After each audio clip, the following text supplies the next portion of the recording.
The NPC Nationals is a tough show, but what if you added the best bodybuilders from Mexico and Canada? Then you'd have the IFBB North American. John Kobick fills us in on the hot action of the women's show. A man just turned professional. Now it was a race for the women to vie for that same honor. Traditionally, American women have dominated the sport of female bodybuilding. Would their reign continue today with an overall winner, or would a Canadian woman walk away with an IFBB pro card? The action started with Mary Homier from Inglewood, Colorado, who placed 4th in the lightweight class. A former college gymnast, she was teaching aerobics 7 years ago when many of the gym's members asked her if she was already a bodybuilder. Her great physique potential and powerlifting with training partner Richard Clinch allowed her to progress to the national level as a drug-free athlete. After he had helped her reach a highly competitive level in national powerlifting meets, Pam KUSAR's husband suggested she try a bodybuilding contest. The rest, as they say, is history.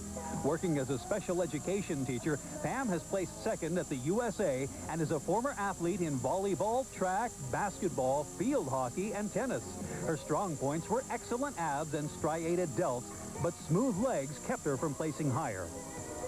Runner-up in the women's lightweights was Venice, California's Judy Miller, who had just taken the overall at the Tournament of Champions.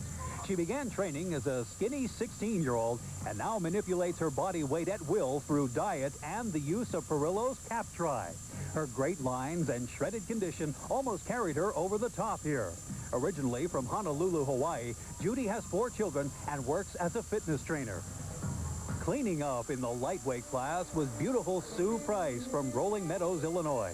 She began training as a hobby in college to prevent gaining weight and has since earned a degree in psychology and has won numerous regional bodybuilding titles.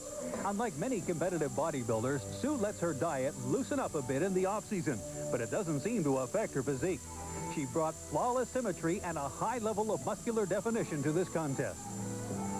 It's hard to believe, but LEILANI DALUMPINES is only a middleweight. One of the thickest women in the contest, she had great arms, delts, and calves. A former dancer and black belt in Taekwondo and Hapkido, she suffered a knee injury 6 years ago, which led her to weight training, where former Mr. America Doug Beaver saw her potential and trained her. Many in the audience were surprised that she did not place higher than 3rd. 2nd place, Michelle Ivers brought some killer buys, tries, and quads and impressive placings to the North American. Several top 5 finishes in national shows gave this resident of Monterey, California, a publicity advantage.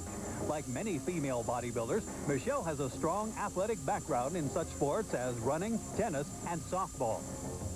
Middleweight winner Maryellen Campo was living in Germany and had some spare time on her hands while the Army kept her husband busy. So she joined a gym owned by IFBB pro Vera Bendel, who encouraged her to compete. Many titles followed, including class wins at the Junior Nationals and USA.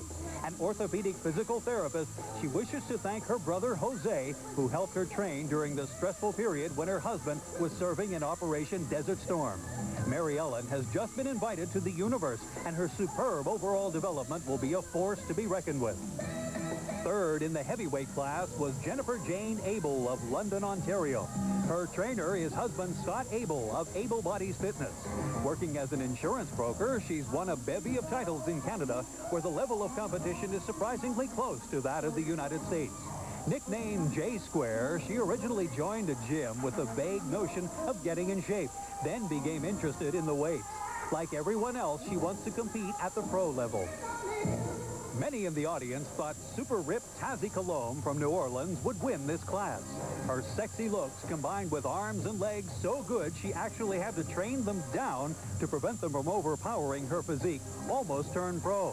A trainer with such famous clients as Aaron Neville and Linda Ronstadt, she worked on her diet with top promoter and bodybuilder Carl Panabiango to come in shredded to the bone.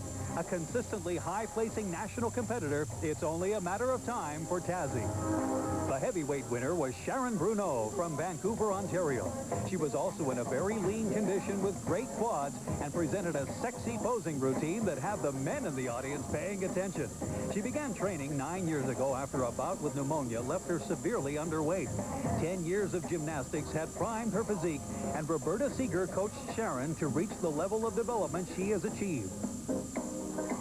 No doubt, lightweight winner Sue Price and middleweight Maryellen Campo were excellent bodybuilders in their own right.